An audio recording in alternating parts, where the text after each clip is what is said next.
No, don't worry about it. Hey everyone, we're live. It's a little late, but we're live. It's our Yellow server with Gabe Einhorn. Um, just going to talk about what he's working on, what's been happening. Um, Last time I saw him was Knicks Spurs game one. Yes, sir. Life was kind of like normal. It's sort of like uh, this is like the before and after. Um, Life has changed a little bit, but I think his foundation was always solid, which kept him through what has happened. And so I'll let him introduce himself. And once you introduce yourself and tell us all, what happened, what you've been going through, and what you're working on. Yeah, it feels like that 2 months has been like 10 years of my life. I feel like what I went through has been kind of crazy. But that was Knicks game one. New York City was on fire, and thank God we still had an incredible time throughout the Knicks, like throughout everything. Well, Like, thank God, not literally. yeah. Am I still there? I don't know, I glitched out. Oh. Yeah, Yeah, and whatever, we dealt with a whole situation with an anti-Semitic student and kind of blew up much larger than I ever dreamed or imagined. I never thought to be on, Fox News and the New York Post and across yeah. international media. I was getting people sending me Israeli news and Chinese news and Spanish news, like everything was like my face plastered on everything with this kid. Um, Yeah. but we kept moving forward, and I think just having the right support system and people around you will get you through any situation. And obviously, I Yeah. give a lot of credit to my parents and just the way that I was raised and my faith and my foundation, and my support system has always been there. So for me, like, no matter how good or how bad it is, like, I know I have people who have my back no matter what, and that gives me the confidence to get through these crazy times, no matter how stressful and scary it is. And we had the vision. Obviously, we're building a company, and we have a bigger vision out of all this. It's not just about me. We're trying to build something to change New York City real estate and eventually change the world. So we ended up changing our Amazing. name. We thought it would be a good time to evolve the product and change the name, and Okay. we kind of we kind of shut down the original operations, and we moved our whole team in house, and we have now like a full-time tech team here in New Jersey and New York City, and we Hmm. rebuilt and revamped the entire product, and we launch in 4 or 5 days, September 1st, the Right. marketplace, which Right. Perfect. that's going to be the Which is why revolutionary. the timing on this is all perfect. It's all coming together. But It let's talk all about the foundation first. Yeah. How do you feel that foundation gave you that support? I know we've talked about this privately and before, so but maybe you know talk about it. Talk about the importance of both your family, community, because you were always building this business community here. You've been running events here in New York and also posting a lot on social media, so that sort of builds that audience. So you had that built-in audience, so that when that incident happened, which was wild, and saying kind of blew up is like the understatement of the last, you know, 3 4 months. Um, how did that support system like get built? Was it purposeful? And I think a lot about that. That you dig your well before you're thirsty. I think that's super important, and many people unfortunately don't have the support system. So maybe talk about how you built that, before you even knew you might need it. Yeah, it's honestly, I mean, like everything, it's all God. And when this whole thing first blew up, I was like, why me? Why this? And like once I was really in the depths of it, I realized, like, people always tell you God only gives you challenges that you can handle. And I realized, like, God obviously gave me this opportunity over the last 2 years to build an audience on social media. And before that, I had this, you know, I didn't have an audience. I just had, really close friends and family that have, thank God, always been there for me and supported me and raised me in a way to be confident and always chase my dreams and be proud of who I am. So, like, everything just compounds and more until, then something bad happens, something crazy happens. But it happens because God has given you the tools and resources to handle it. And I don't think if I hadn't had my big LinkedIn community and social media presence and all these people, I probably wouldn't have had the support and reach that I did have when this whole thing blew up. I had millions of people coming to support me, people that I've never met before, people that have been following me on social media. And like all of that just comes together that, when times get tough, it's like, what a blessing that I forced myself, not even 2 years ago now, to start posting on social media and build a community of complete strangers, Right. and they'd supported me through the tough times. Yeah. You think you're doing something for one reason, and it turns out you were actually doing something for a whole other, sometimes bigger purpose that you didn't even conceptualize or conceive of. You know. Yep, So the world is there's a crazy. quote. God is crazy. Yeah. It's all crazy. Yeah, nothing really makes sense in the moment. There's a quote, and it's funny because I wrote about this probably like 2, 3 weeks into this whole madness when like things were kind of crazy, but like I saw the light on the other side of the tunnel. And there's a quote I actually Hmm. met with a New York Giants player last year, and he's Christian, and he told me like a quote from John, I think John 13:7 or something, where it's like you might not know now, but soon you'll realize what God's plan was for you. And like that was a quote Hmm. that I tweeted about it because I'm like, look, I'm Jewish, but like a friend of mine who's a professional athlete and he's Christian told me this quote, and honestly, Yeah. it's very relevant for me right now. Yeah. And there's definitely a lot of strength and the support that comes from that kind of having friends, having that rootedness in something that's thousands of years old, whether you follow the whole thing or none of it. It's there's a reason it's you know been perpetuated for this long.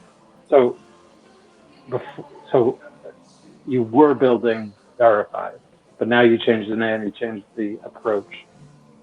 What did you find in the work and the startup that you were building that wasn't quite enough or wasn't going to get you to where you wanted to go? And you know, it's not a tweak; it's a wholesale change.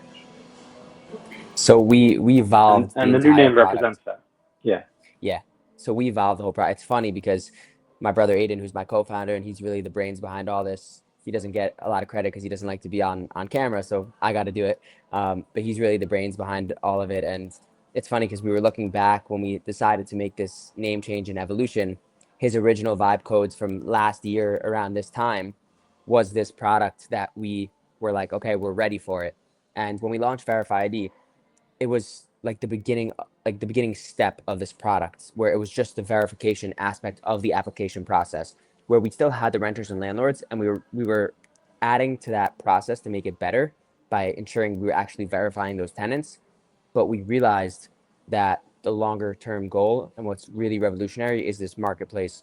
And we just realized like we knew eventually we were building to there. We were just giving ourselves more time to really grow Verify ID so we could get more clients and more tenants and grow both sides. And then we realized within this whole mess and this whole situation, we're like, what are we waiting for? Like we have like this evolved Hmm. version of this product that we have planned for. Like, why wait 3, 4, 5 months to build out the first version? Like, why not just go for it all? Um, and that kind of just happened during this whole situation where we had time to reflect, and we're being targeted and attacked, and the whole world is watching us, and we're like, let's take it to Sure. the next level now. Yeah. You know, if not now, when? That's also that's an old quote. That's a very old quote. So That's a good one.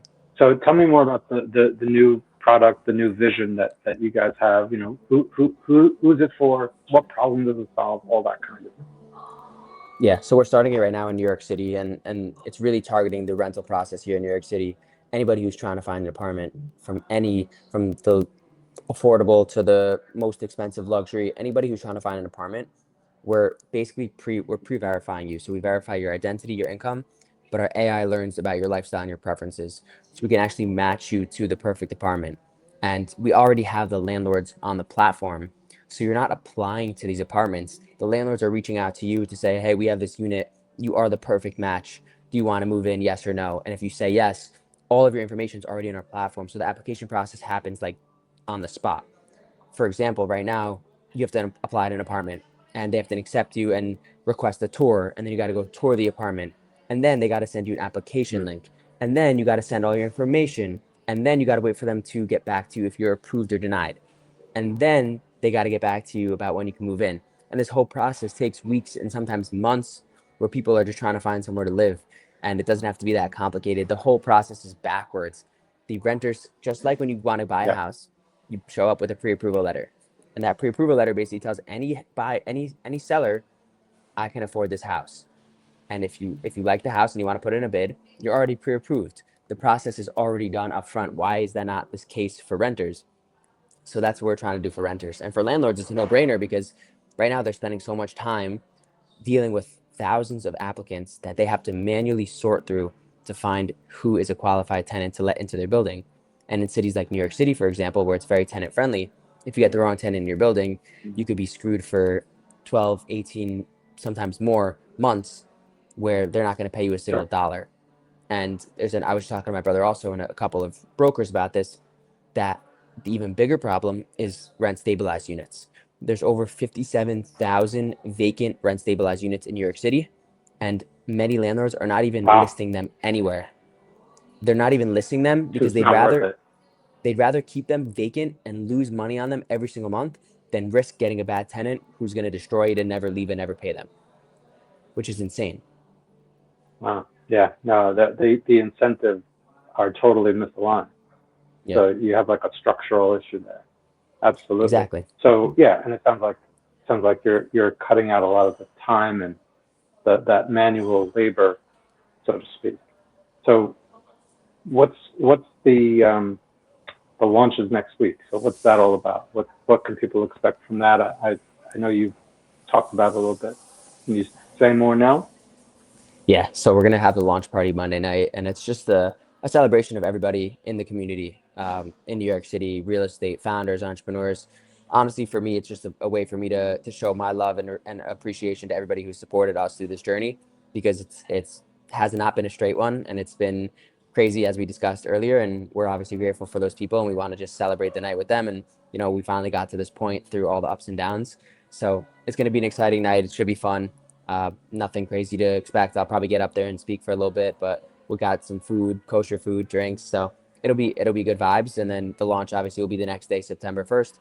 We're giving free access to any renters who want to find an apartment. We'll cover all of your verification fees. It's usually $20, which is just a one-time fee instead of paying $20 for every apartment you apply for, because it doesn't make sense for renters to pay $20 today and then they apply for another apartment tomorrow, and they got to now run the same credit score that they did 12 hours ago, but they got to pay another $20. Hmm. So we have them pay $20 one time, and they're good for 25 days. But we're covering everybody's fees for now to get renters in, to give them a free chance to find apartments and show them what we're made of. And we're giving away one free month of rent to a lucky renter who finds an apartment through our platform. So if anybody wants free rent, you got to Okay. sign up, Okay. find an apartment through our You got to platform, sign and we're up. gonna cover. Okay. So is there a max on that? Like you could really, yeah. Got to I protect mean, your ooh, yeah, yeah, yeah, we're protect gonna yourself have a to little bit there, Gabe. cap it. That's Yeah, my we're not covering a $20,000 rent, but yeah. reasonable Five reasonable rent. five figures below. Yeah, Reasonable. What's reasonable in New York? that's the problem. That's the major problem. Um, so are you in a way almost cutting out the brokers because you said you're going to work with the brokers? So in New How's York that going to City, work? And yeah, in New York City, it's a different beast, and most of the rental process and leasing is done through the brokers. So it's not the move to cut them out because most landlords still rely on them to show the apartments and to handle the Mhm. process. A lot of these landlords are lazy and they'd rather not have anything to do with it. They'd rather hire a third party Or they're broker. And passive, right? Yeah. so we're working directly with most of our clients right now are brokers, and we're basically pitching them that you only make money as a broker if you sign a tenant. And if we're offering you a faster, more efficient way to get your landlords the best possible tenants, you're going to make more money, you're going to get more business, and it's a pitch for you to get even more landlords to work with you. Great. And can you talk about the name? Like how did you either? First of all, I go back and forth on how to actually pronounce it. So because it's like I don't know if it's which way to say the e. Is it nest like because nest in obviously Hebrew is miracle. So I don't know if that was your thinking or if that No, became I mean, obvious or yeah, so we're calling it Nesso, with two O's. People call it Nesu. That's hmm fine too. We're okay with that. Um, Aiden was very stuck on creating a name that's not used before, right? Like all these platforms are like, verify okay this and real estate this, and it's all like very boring and not revolutionary names. And Aiden was very stuck on Uber. He kept going back. We got to Yeah. find a name like Uber. Like it doesn't mean anything that anybody knows or associates it with, but we're gonna make it known Right. and relevant. So we chose Nesso and Okay. And you have want to, and you're trying to make it a verb. exactly something like that. Yeah. Okay. That was really Something like the that. goal Okay. of it. The problem was all the domains for Nesso with one O's were taken. So Aiden was like, "We're gonna do it with two O's." I'm like, "You're gonna give people a Okay. tough time to know how to pronounce it, but it is what it is." Right. Well, but it stands out, and then people can also interpret it however they want, True. as long as in their mind it's affiliated somehow with, you know, property and real estate. Is it only gonna? Are you gonna look to get out of just the rental world to There's ownership, so or many. is that totally There's so many that's such a plays. different? Hmm. There's a lot of different plays. Yeah. Like So there's two. tell There's me about the overall vision.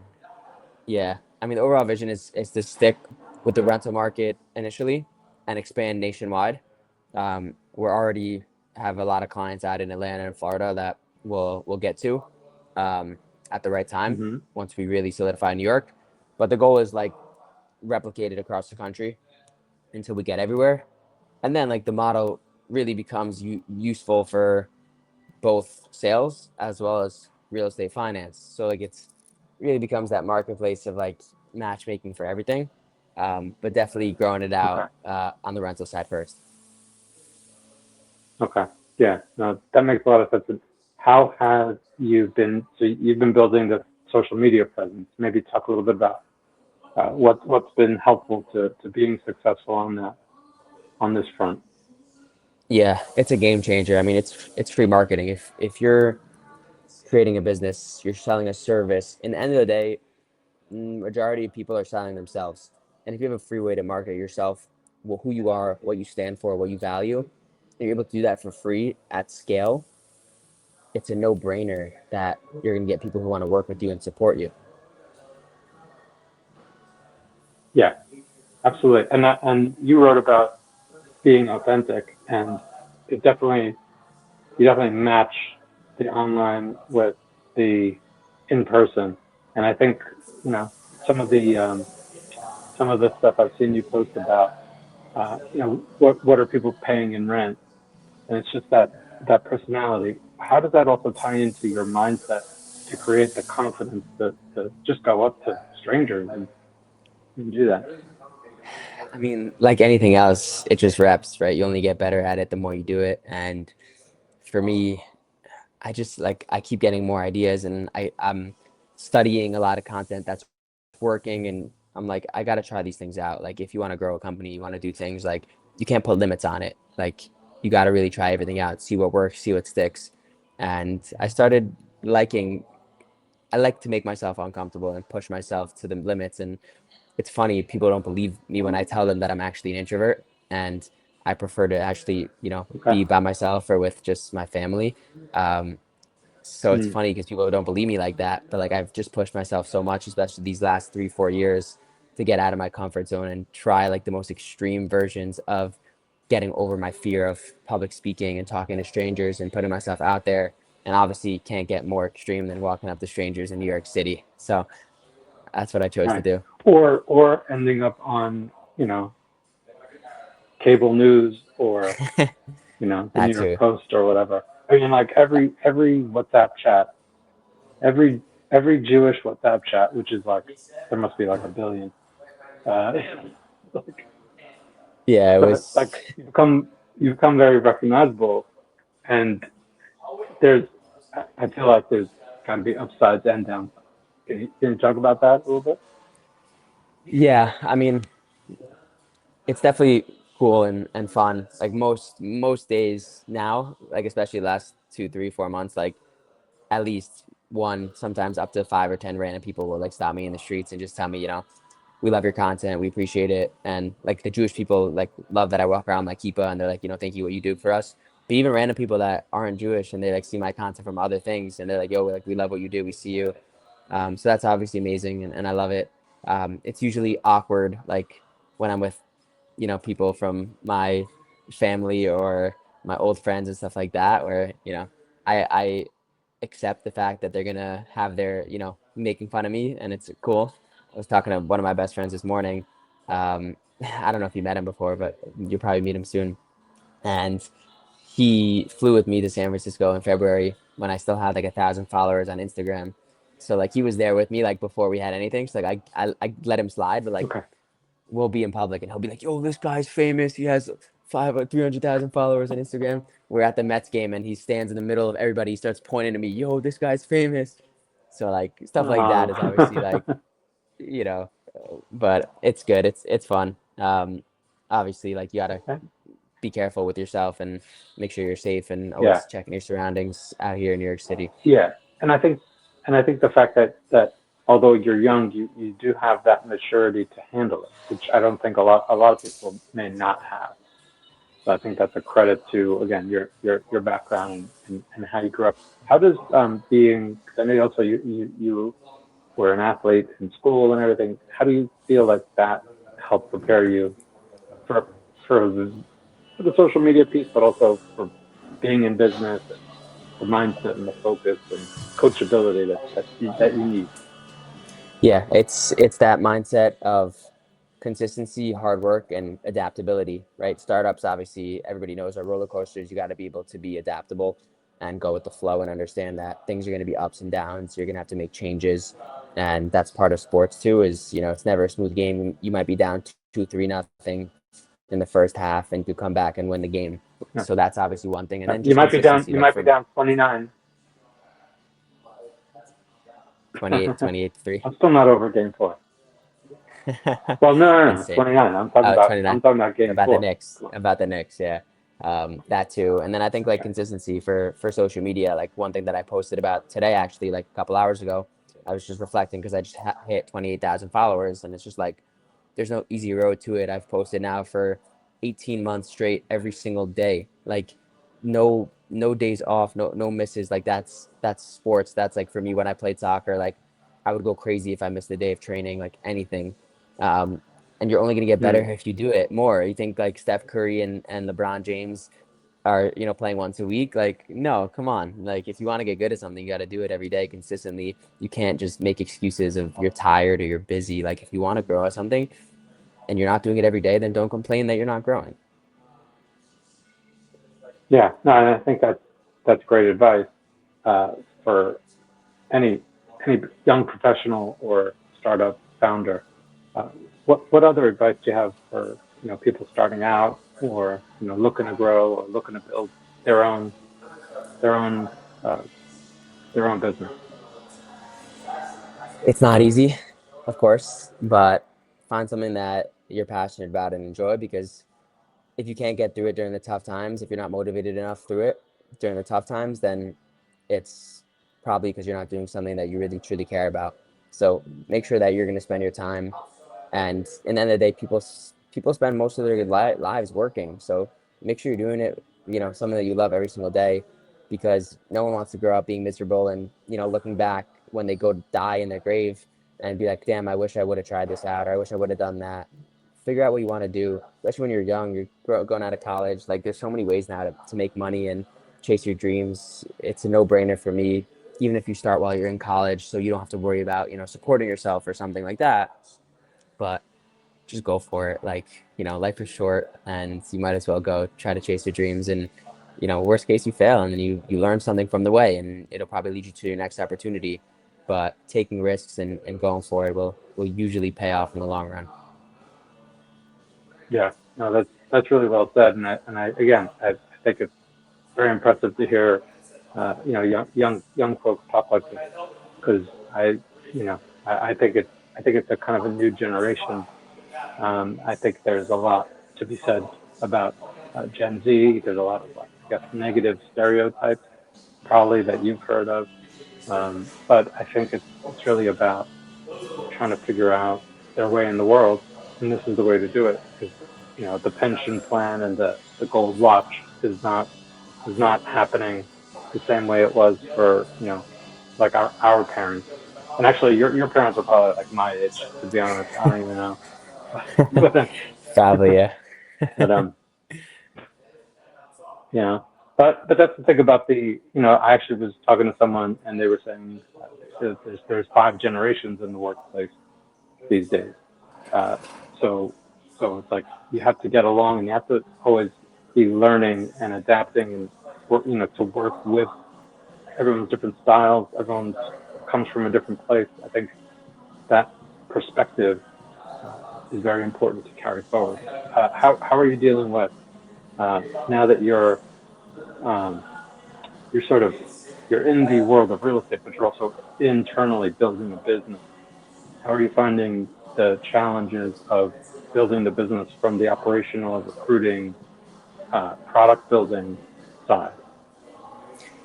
Yeah, I mean, I think it's just having a good structure, and thankfully, me and my brother have a good partnership, and we're both very different people, and we have very different skills, Mm-hmm. and he's really like the brains, operations, finance. Um, he enjoys building out with the team, with the tech team. He has the vision and the design, so it's a good split where like I'm looped into those processes, but I'm not in the day to day. Whereas he's Mm-hmm. involved with some of our sales and marketing with me, but he's not focused on it in the day to day. So we have that good split where like we have our both focuses. He's building on the inside, I'm building on the outside, and we're gonna just keep growing like that. Yeah, well, I think knowing your strengths and weaknesses and complementing, with the team around is Yeah. ultimately what's needed. Um, that's amazing. So, what what else what can we do in this community to help support and uh, show up in, physically and in, in the digital realm? Yeah, anybody in real estate, both people just looking for apartments to live in New York City, or anybody who's involved in owning, leasing apartments in New York City, reach out to us. We'd love to speak with you. And then just building out the community of events in person. What we're doing with the launch party on Monday night is we're launching a community with this platform. So my idea is like Okay. we don't want to just help you find apartments, right? Especially people that are just moving here, recent grads, people coming from different cities, different countries. Sometimes it gets lonely and stressful and crazy in New York City, and it's hard to find your place and your people. So we want to offer a community of Mm-hmm. these events and opportunities, and I want to go out of my way to help introduce you to the people that you need to meet when you move here. If you utilize us to find your apartments, we'll also help you get settled in and find your people. So we want to build that community of like, I had this idea calling it Welcome to New York. It's simple as that. So we help you find Okay. your apartments through Nesto, and then Yeah. we help you find your community through Welcome to New York. So Right. Welcome to New York. It's been waiting for you. That's it. Amazing. exactly, Yeah, almost like you're part of the welcome committee because New exactly. York, that's like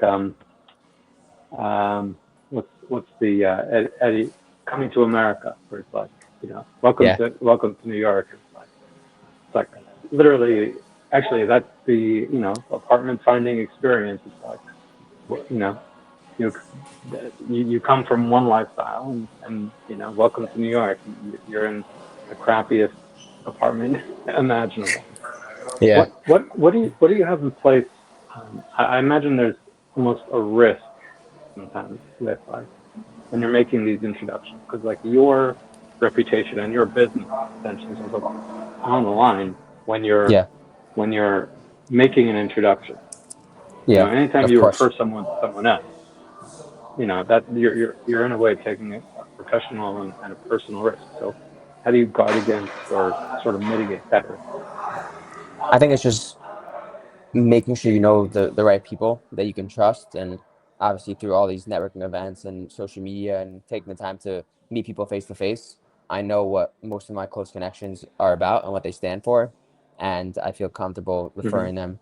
Whereas like if somebody reached out to me about like, I don't know, like a lung doctor or something like that, like I wouldn't have the proper referral to feel comfortable referring him to somebody that Right. I don't know who he is. But like, especially within the startup world, the real estate world, the finance world, like I've met a lot of really good quality people that I would feel comfortable referring to if someone needs a lawyer or an accountant or a financial advisor. Like I know enough good quality people that I've met face to face and learned about Yeah. them on a deeper level that I would feel comfortable referring them. Right. I'm actually also talking about on your platform because you're going to have a point where you don't know these people personally. You know, like Yeah. you can't guarantee. So you're saying, I mean, so Almost we're like not like, Craigslist, like something like yeah, I mean, you're not really vetting. on the introduction side of things, like it's not going to be through the platform. Like that's just going to be us Hmm. hosting events and getting to know people um, that are moving to New York City that find apartments through our platform, and then we're gonna invite them to events and meetups and learn more about them and what they do, who they want to meet, and then already have the people from my network that I can introduce them to. Okay. That's the idea. Okay. That's Yeah. that's that piece of it. No, but what about the finding apartment side? I guess So credit score is one piece, but you know. yeah, so I mean, we verify their identity and their income. And we do obviously credit check and we do the background. We don't know them personally. Obviously, as we start, I'll be able to be Yeah. involved in some capacity to, try to speak with them. And if they're in the city, meet with them. Eventually, like, we have the AI in place to really learn as much as possible about them. And then landlords and brokers, Hmm. we only have it like invite only for now. So it's people that we've worked with. Nobody can just go on our So platform you and are list in. And vetting. yeah, Yeah. so we're making And then sure you're that handing everything's it off legit. to other. You're handing things off to people who will then make a final decision. This Yeah, isn't like a decision making. yeah. Got it. Okay. The landlord or broker that we pre-vetted will be the one to make the final decision. Our platform and AI is just doing the best possible goal. The goal is to pre-vet that tenant as best as possible to provide it to the broker or landlord to make that final decision as quickly and as easily as possible. Got it. No, that's great. And so, what else are you working on? Anything else, or taking any good trips, or any other things that you're working on? It. What's going on for Rosh Hashanah and all that? Yeah, we're going to Israel for Family, brisket. Sukkot. We're going to Oh, Israel you for are. Sukkot, Nice. so I'm excited for that. That's gonna be a good time.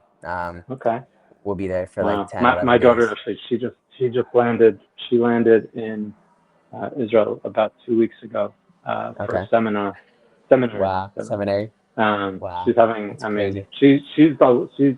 she's in the welcome committee to Israel. She's like, Nice. whoever comes through, she'll send a picture and look who I saw today. No, Yeah. but that's prevention in the old city, which I mean, you can't get Can't better beat than that. that. Yeah, can't beat that. Can't beat that. So good. So please share any links or anything that people can. Where can people find you and follow and hear Instagram, the whole 9 yards. For sure. Yeah, I'll send you everything over and All right. um, everything's at Amazing. nesso.com, nessoo.com. And then, like I've been telling people lately, if you look up Gabe Einhorn and you don't find my social media, then I'm doing something wrong. Yeah. I mean, especially now after the last couple of months, I think it's like you have to be under a rock, Yeah, kind of thing. I better And be that's why I popping up. said, I mean, it's the everything. Any last practical thoughts, takeaways, insights you want people to kind of walk away from and think about? Um, yeah, I think it's just like, in the end of the day, when you put yourself out there on social media in real life, whatever that is, you're opening yourself up to both the beauty and the dark side of the world. And sadly, there's a lot of darkness. But what I believe in, having faced, millions of people seeing me and hearing about me and sending threats and hate messages to me and my family, I think there really is a lot more love out there, and the love is a lot stronger and more meaningful. I think the hate is just louder. So whatever it is, and you're afraid of hateful comments or people making fun of you or, you know, racism, anti-Semitism, all that stuff, most of it is just loud nonsense from people that are sitting in their grandma's basement that have no life and nothing better to do. But the love out there is so much more meaningful. And no matter what you do, you will have support from those people. So just don't listen to the noise. Like they say, always, block out the noise because the Hmm. love is there. So don't be afraid to go chase your dreams and make it happen. Amazing. That's a really great great place to leave it. Oh, and $1 billion or dinner with God. Dinner with God. Come on. That's easy. That's too Amazing. easy. Well, I couldn't not ask you that. That's your, for people who don't know, that's been his, That's that's my like your thing, yeah. trademark question. It's funny, like that's a That's lot of your it. thing. Like that's probably the most common thing people like. I'll have random kids in the street that are like, "Yo, you're the Dinner with God kid from TikTok," and I'm like, "Yeah, that's me. I'll You take it." know that's like the light to the world kind of thing. What you're saying, the light over the darkness, and the love over hate. Always. All right, amazing. Shanat Shabbat, see you, and to everyone out there, Yes, thank you sir. for coming in and listening. Thank All you, right, guys. take Thanks, care. Ariel. Appreciate you. Of course, man. Thank you. Good luck. Bye.